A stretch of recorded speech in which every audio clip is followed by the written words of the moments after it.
Sveiki, mano vardas Aivaras. Šiuo video mes pristatome naują knygą Lengvas būdas atsikratyti pinigų priklausomybės. Prieš porą metų Aurimo dėka įvyko minties lūžis ir mūsų tarpe atsirado supratimas, jog sėkmingo gyvenimo dėsnius galima pritaikyti ne tik kiekvienam žmogui asmeniškai, bet ir visai tautai. Tai reiškia, jog iš visų saviugdos patarimų praktiškai visus galima taikyti masiškai, ieškant būdų, kaip lietuvių tautą padaryti sėkmingesnę, stipresnę ir laimingesnę. Tas, kuris domėjotės, kaip atsikratyti rūkymo, alkoholio ar keliais papildomais kilogramais, greičiausiai būsite susidūręs su lengvo būdo metodika. Lengvo būdo autorius, Alenas Karas, kaip niekas kitas gerai aprašė žmogaus protą veikiančias įvairias priklausomybės. Šita tema padėjo atsakyti į ilgai ramybės nedavusius klausimus. Senai domėjausi ekonomikos istorija, kapitalizmo pliusais ir minusais, pinigų, verslo dėsniais ir visoje šitoje sistemoje man trūko vieno kintamojo. Aš niekaip negalėjau suprasti, ką mąsto žmonės, kurie visą gyvenimą kaupė milijonus ir sulaukė 50 miršto nuo širdies smūgio, taip ir nesugebėjo pasidžiaugti tais pinigais. Kas juos stumia į priekį ir kodėl jie negali sustoti? Arba kodėl žmonės pasistato 5 namus ir negyvena nei viename jų? Arba kodėl žmogus į savo tikslus pasirašo tik tai vieną vienintelį tikslą – uždirbti daug pinigų? Kodėl yra žmonių, kurie dėl pinigų yra pasiryžę viską paaukoti ir netgi kenkti kitiems žmonėms? Juk didžioji dalis nusikaltimų yra padaroma tik tai dėl pinigų. Iš kur piniguose atsirado tiek mistinių galių, priverčiančių mus naikinti vieni kitus? Juolab, jog pinigus sukūrė žmogaus protas. Tai kaip protas galėjo sukurti žmogui pavojų keliantį dalyką. Nes kuo daugiau pinigų turėjo, tuo labiau tikėtina, jog kažkas į tave pasikesins. Kažkas čia prasilenkė su elementaria logika. Šitie klausimai nedavė ramybės, nes tai yra labai paprasti klausimai, tačiau atsakymų į juos niekas neturėjo. Didysis supratimas, kaip Mendelejevui, atėjo vieną naktį. Iš lengvo būdo metodikos mes žinome, jog žmogus gali būti priklausomas nuo cheminių medžiagų – nikotino, alkoholio, narkotikų. Tačiau priklausomybė nuo pačių cheminių medžiagų yra minimali. Daug didesnę priklausomybę susikuria pats protas, nes jam taip yra daug patogiau gyventi.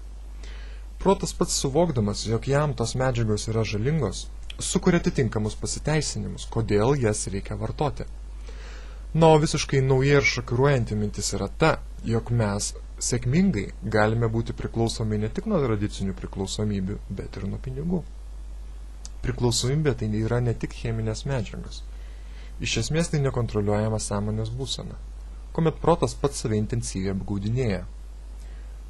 Priklausomybės labai stipriai prasilenkia su elementaria logika, nes veikia tas pats savinaikinimo mechanizmas. Aš moku pinigus, kad galėčiau lėtai nuodyti savo organizmą, pavyzdžiui, rūkydamas. Daugybė žmonių kamuoja pinigų priklausomybę kiekvieną dieną. Jie sėkmingai save apgaudinėja, stengdamiesi įtikinti, kad jiems reikia dar 1 milijono, dar vienos mašinos, dar vienų naujų džinsų ar dar kažko tai. Pinigų priklausomybė yra sunkiai pastebima, nes neturi tiesiogiai iš karto matomo šalutinio poveikio. Tačiau dabar paklauskime truputėlį kito klausimo. Kokias pagrindinės problemas mes šiandien turime tautos mastu? Visi be vargo atsakysime, jog tai yra korupcija, susvetimėjimas, nesustabdomas vogimas, visiškas žmonių pasyvumas. Ir niekas negali pasakyti, kaip tą dalyką suvaldyti. Taip pat niekas iki šiol nesugebėjo išvelgti, jog tai yra šalutinis pinigų poveikis. Lazda visuomet turi 2 galus. Bėda tik tai ta, jog iki šiol mes matėme tik tai vieną galą. Antras galas yra tas, jog žmogus turi nevaldomą godumą ir jei jis patikės, kad pinigai suteikia jam laisvę, laimę ir džiaugsmą, jis bus pasiryžęs padaryti viską, kad tik tai jų gautų, nes kuris iš mūsų nenori jaustis laisvas, laimingas ir patirti gyvenimo džiaugsmą. Taip mes tampame priklausomi nuo pinigų ir net jau turėdami daugiau negu užtektinai, vis vien kankinamės. Taip kaip kankinasi rūkalius, negalėdamas išeiti iš namų nepasiėmęs cigarečių ir negalėdamas užsirūkyti darbe per pertraukėlę. Taip ir mes dažnai nervinamės, jei negalime kažko įsigyti, ką turi kiti žmonės.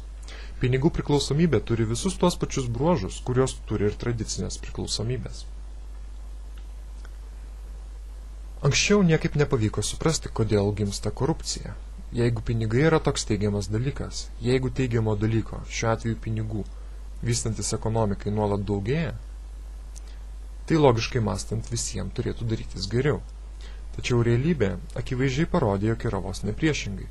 Jeigu kaip valstybė mes turtingėjame, tai bendros gerovės tai tikrai mums negarantuoja. Taip atsitinka dėl to, jog piniguose yra iš anksto užkoduotas priklausomybės, godumo ir korupcijos genas. Antras lazdos galas.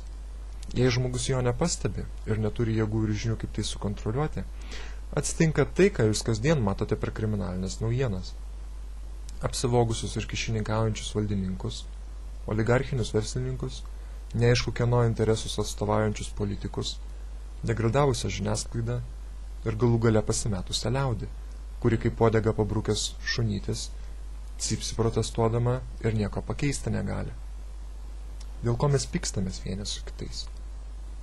Dėl noro turėti daugiau pinigų. Mes esame godūs ir to godumo nesugebam sukontroliuoti. Lygiai taip pat, kaip nesugebam save sukontroliuoti rūkydami ir vartodami alkoholį. Ar įsivaizduojate, kad galėtumėte jo nevartoti? 95% neįsivaizduotų nei vienos šventės be alkoholio. Jeigu yra sunku sukontroliuoti šią sąlyginai paprastą priklausomybę, ko tikėtis, kad sukontroliuotume godumą? Dar vienas pinigų priklausomybės požymis yra tas, jog pradedame tikėti, kad pinigai išspręs visas problemas. Jie tampa gyvenimo tikslu ir dėl nevaldomo godumo žmonės pradeda daryti neetiškus sprendimus. O dėl neetiškų sprendimų prasideda visos bėdos, kurias šiandieną mes turime.